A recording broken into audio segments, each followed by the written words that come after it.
अस्सलाम वालेकुम, क्या हाल चाल है आपके। उम्मीद करता हूँ आप खैरियत से होंगे। आज की इस वीडियो में हम समझेंगे inline, internal and external CSS क्या चीज़ होती हैं, मतलब how to add CSS into our HTML. ठीक है, तो पिछली अगर आपने अभी तक सब्सक्राइब नहीं किया हुआ चैनल को सब्सक्राइब कर लें। हमने पिछली वीडियोस में पढ़ा था कि एचटीएमएल क्या होता है, वेब डेवलपमेंट क्या होता है, फ्रंट एंड बैक एंड सब कुछ क्या होता है समझा था। ठीक है, और एचटीएमएल की एक पूरी वीडियोस मतलब सीरीज़ में सारी हमने एचटीएमएल की वीडियोस डाली थी। और इस वीडियो में हम यहाँ से इसके बाद जो वीडियोस आएंगी वो सारी सीएसएस से रिलेटेड होंगी। ठीक है, आज से हम सीएसएस का स्टार्ट करने वाले हैं। तो आपने चैनल को सब्सक्राइब नहीं किया तो कर लें, और प्लेलिस्ट का लिंक मैं आपको डिस्क्रिप्शन में भी दे दूँगा। ठीक हो गया। अच्छा जी, स्टार्ट करते हैं। सबसे पहले क्या कहलाएगी इंटरनल सीएसएस। ठीक हो गया, यहाँ पर इसके अंदर। अच्छा जी, अब सेलेक्टर्स की बात कर लेते हैं कि सेलेक्टर्स क्या होते हैं। ठीक है, सेलेक्टर्स फॉर एग्जांपल अब मैंने यहाँ पर लिख दिया। अब मुझे कैसे पता लगेगा सीएसएस को कि हमने इस पैन को हमने टारगेट करना है, इसका कलर चेंज करना है। ठीक है, या इस पी को।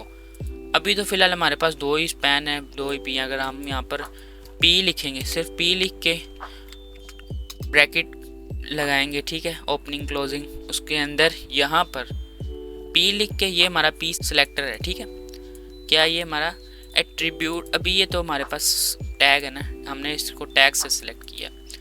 लेकिन हम यहाँ पर ना सिलेक्टर लिखते हैं, कोई भी सिलेक्टर हो जाए, हम क्लास लगाएंगे, आईडी लगाएंगे, एट्रीब्यूट लगाएंगे, डेटा एट्रीब्यूट लगाएंगे, कुछ भी लगाएंगे, यहाँ पर आपके पास लाजमी सिलेक्टर आएगा।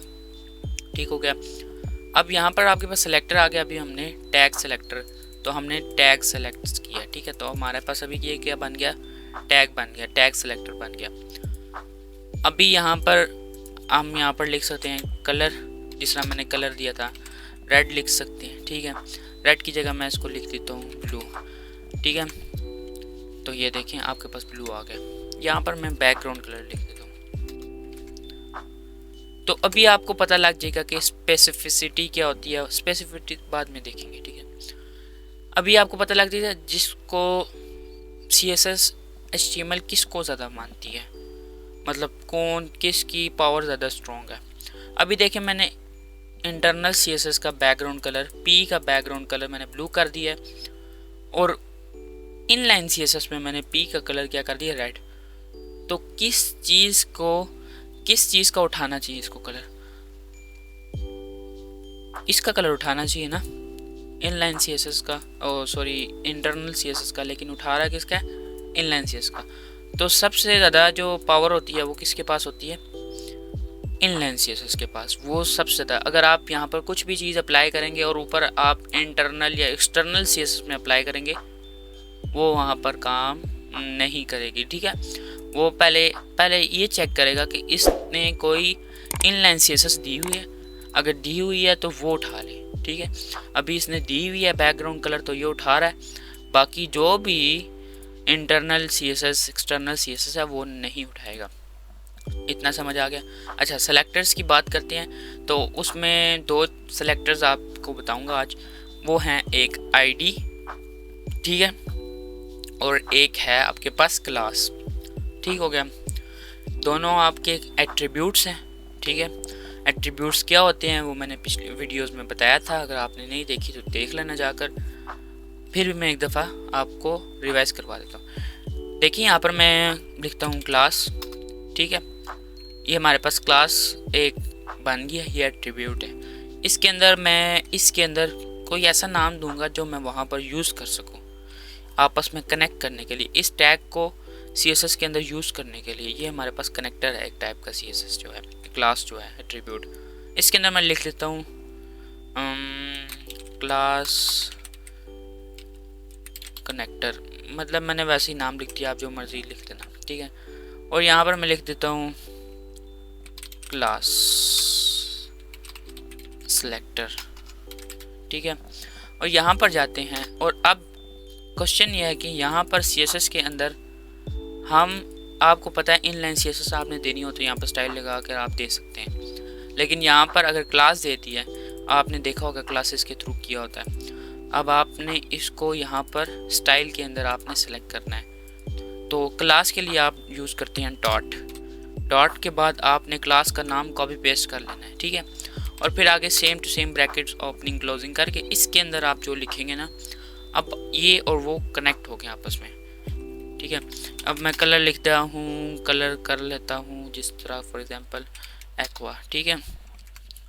तो ये देखें कलर एक्वा हो चुका है, ठीक है। अब इसका आप बीजी कलर भी कर सकते हैं, कौन सा, ब्लैक, ठीक है। तो ब्लैक देखें।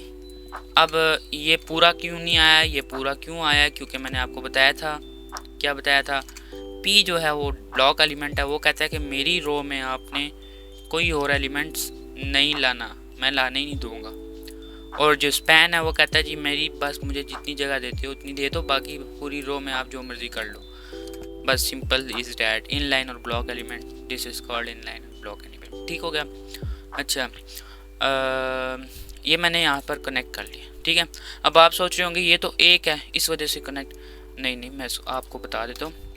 यहाँ पर मैं कोर्स स्पैन लिख देता हूँ और नोट, यहाँ पर मैं लिख लेता हूँ नोट सेलेक्टर, ठीक है। तो यहाँ पर देखें ये यहाँ पर आ चुका है और ये इसके ना कलर चेंज हुआ है ना कुछ हुआ है, क्योंकि हमने डायरेक्ट स्पैन से टैग नहीं किया, हमने इसको सेलेक्ट, हमने इसकी क्लास दी है। अब सिर्फ ये वाला एलिमेंट और ये वाला एलिमेंट आपस में कनेक्टेड है, ठीक हो गया। इसी तरीके से हमारे पास एक और एट्रीब्यूट आता है कॉल्ड आईडी एट्रीब्यूट। आईडी भी इस तरह से लगाएंगे हम, और मैं यहाँ पर लिख देता हूँ आईडी एट्रीब्यूट, ठीक है, वैसे ही ऐड लिख दिया। अब आईडी के लिए आपको हैश यूज़ करना पड़ता है, ठीक है, हैश, और आप इस तरीके से करते हैं, अपना कॉपी पेस्ट कर लें आईडी का नेम, ओपनिंग क्लोजिंग ब्रैकेट्स, और यहाँ पर आप अपनी मर्ज़ी की सीएसएस लिख सकते हैं। फॉर एग्जांपल मैंने कलर लिखा है, बैकग्राउंड कलर लिखा है।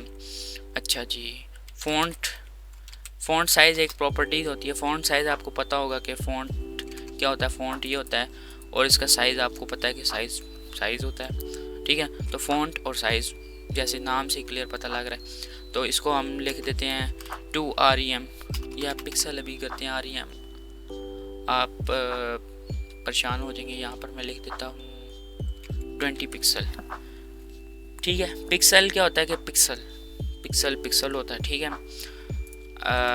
ये देखें मैं यहाँ पर जाता हूँ आईडी एट्रीब्यूट को मैं 40 पिक्सल कर लेता हूँ। तो ये देखें ये जो है ना सिर्फ यही सेलेक्ट हुआ, क्योंकि हमने स्पैन, तो दोनों में स्पैन है, लेकिन सेलेक्ट कौन सा हुआ है, पहले वाला स्पैन, क्योंकि हमने यहाँ पर आईडी एट्रीब्यूट दिया था। आईडी को हमने 40 पिक्सल फ़ॉन्ट साइज़ कर दिया, मतलब पिक्सल बढ़ा दिए, इसके फ़ॉन्ट साइज़ के पिक्सल बढ़ा दिए, सही हो गया। तो इस तरीके से हम क्लास और आईडी के थ्रू एक एलिमेंट से दूसरे एलिमेंट, मतलब सीएसएस के अंदर इसको सेलेक्ट करके टारगेट कर सकते हैं। अब हमने कनेक्ट कर लिए, अब हम ये बता रहे हैं कि सिर्फ इसी क्लास वाला जो स्पैन है, इसी आईडी वाला जो स्पैन है, इसको ही आपने छेड़ना है, सही हो गया। अच्छा, एक और चीज़ मैंने आपको बतानी थी, वो ये थी कि एक्सटर्नल सीएसएस क्या होती है, ठीक है। जिस तरह मैंने आपको पहले बताया था कि वो फाइल से कनेक्ट करनी पड़ती है, ठीक है। ये तो अभी हमने HTML के अंदर ही यहाँ पर स्टाइल, ये दोनों अप्रोचेस बहुत अनप्रोफेशनल है, ठीक है। ये वाला काम तो कभी भी नहीं करना जब तक आपको मजबूरी ना पड़े, ठीक है। और ये वाला काम भी आपने करना ही कोई नहीं है, ये बैकएंड के थ्रू आ सकती है, हम कभी कभी जावास्क्रिप्ट में काम करेंगे तो मैं आपको बताऊंगा, लेकिन ये दोनों काम जो है ना आपने अभी करने ही नहीं है, बस नहीं करनी, ठीक है। अभी जो मैं आपको तरीका बताने लगा हूँ नेक्स्ट, ये करना है। वो करने के लिए आपके पास एक CSS की फ़ाइल होनी चाहिए आपकी उसी डायरेक्टरी में जिस तरह मैंने रखी हुई है। अगर आप फोल्डर में अटैच करोगे तो फिर आपको उस फोल्डर का सिस्टम करना पड़ेगा। अभी फ़िलहाल के लिए सिंपल रखते हैं, ठीक है। इसी तरीके से बाद में आने वाली वीडियोस में हम फोल्डर के अंदर फोल्डर वो फिर सारे पाथ कनेक्ट करेंगे। हेड टैग के अंदर बोला था उन्होंने हमें कि एक्सटर्नल CSS हम हेड टैग के अंदर डालते हैं। हेड टैग ये आ गया, यहाँ पर टाइटल आ गया, टाइटल के आगे हम किस तरह CSS को हम इंपोर्ट करेंगे, मतलब कनेक्ट करेंगे इस फाइल को, HTML की फ़ाइल को CSS की फ़ाइल से कनेक्ट करनी है, बस सिंपल। लिंक टैग लिखना है, बस आपने इंटर मार देना है फ़िलहाल के लिए। अब इसके अंदर यहाँ पर लिखना है, ये लिखा हुआ रिलेशनशिप, ठीक है। अब रिलेशनशिप में लिखा हुआ स्टाइल शीट, ऑब्वियसली वो कह रहा है कि ये जो है ना लिंक पूरा, ये स्टाइल शीट का रिलेशन बनेगा, तो स्टाइल का ही बनेगा। ये एक एट्रीब्यूट है HREF, मैंने आपको बताया था HREF क्या करता है एंकर टैग की वीडियो में, कि ये पाथ्स लेता है और उस पाथ को कनेक्ट करता है, ठीक है। तो ये एट्रीब्यूट में हम यहाँ पर पाथ देते हैं किसी भी फाइल का। अब एंकर टैग था हम लिंक करवाने के लिए, उसके अंदर हम पाथ देते थे, इसके अंदर भी हम पाथ देंगे क्योंकि हमने लिंक टैग को स्टाइल शीट के साथ कनेक्ट करना है। सही हो गया। अभी यहाँ पर हम पाथ देते हैं तो हम पाथ डायरेक्ट लिखना पड़ेगा एक ही रूट डायरेक्टरी में हमारी, ठीक है। मेन डायरेक्टरी में मतलब फोल्डर के अंदर नहीं है, किसी फोल्डर के अंदर CSS नहीं है, तो हम यहाँ से क्या लिखेंगे index.css, बस। अब ये हमारी फाइल कनेक्ट हो गया, ठीक है। अब ये देखें यहाँ पर हमारे पास ये है ना, इसको मैं सारे को कॉपी करता हूँ इन दोनों चीज़ों को और यहाँ पर पेस्ट कर देता हूँ, ठीक है। इसी तरीके से जिस तरह यहाँ पर CSS यूज़ होती है ना स्टाइल टैग के अंदर, समझो ये हमारी index.css जो है ना ये स्टाइल टैग के अंदर है, ठीक है। तो इसको मैं यहाँ से कमेंट कर देता हूँ। अब ये कमेंट CSS का कमेंट थोड़ा चेंज होता है, मैंने जिस तरह कंट्रोल / दबाया है तो हो गया सारा मल्टी लाइन कमेंट हो गया। देखें पहले / लिख के फिर आपको स्टार देना पड़ेगा, फिर स्टार दे के फिर आपको इसको क्लोज करना पड़ेगा, ओपनिंग क्लोजिंग। तो ये कमेंट इसका डिफरेंट होता है CSS का HTML से, जिस HTML का देखें इस तरीके से है। बहरहाल हमारा ये टॉपिक नहीं है, मैंने बस आपको बताना था। अच्छा जी, चेक करते हैं कि ब्राउज़र पे रन हो रहा है कि नहीं हो रहा, क्योंकि इसको मैंने कमेंट कर दिया। अब इसको ब्राउज़र रीड ही नहीं करेगा, जिस तरह इसको नहीं कर रहा है इसको भी नहीं करेगा। ओ ये तो सेम है सारा कुछ, इसको रिफ्रेश करते हैं, सब कुछ सेम है। इसको मैं, आप सोच रहे होंगे कि ये रन कर रहा है, इसको मैं काट देता हूँ। ये रिफ़्रेश हुआ है, चेक करें, ऑटो रिफ़्रेश है, कुछ भी नहीं हुआ क्योंकि हमने इस फाइल को इस फाइल से कनेक्ट कर लिया। इसको वहाँ पर देखें फ़ॉन्ट साइज़ है कोई नहीं है, यहाँ पर मैं जाकर लिख देता हूँ 50, बड़ा हो गया। मैं यहाँ पर लिख देता हूँ 20, छोटा हो गया। तो इसका मतलब ये है कि हमने successfully internal, external and inline CSS सीख लिया, ठीक है। इंटरनल CSS क्या होता है, ये क्वेश्चन भी हो सकता है आपसे इंटरव्यूज़ में, आप अगर इंटर्नशिप देने जाते हैं कुछ इस टाइप की चीज़ जॉब में भी पूछ सकते हैं। व्हाट इज़ डिफरेंस, अगर फ्रंट एंड के लिए जाते हैं तो what is difference between inline, internal and external. वो ये भी पूछ सकते हैं कि CSS कितने टाइप्स की होती हैं, तो आपको पता है कि 3 types of CSS, inline, internal and external. वो ये भी पूछ सकते हैं एक्सटर्नल क्या क्यों यूज़ करते हैं, तो मैंने जिस तरह आपको बता दिया।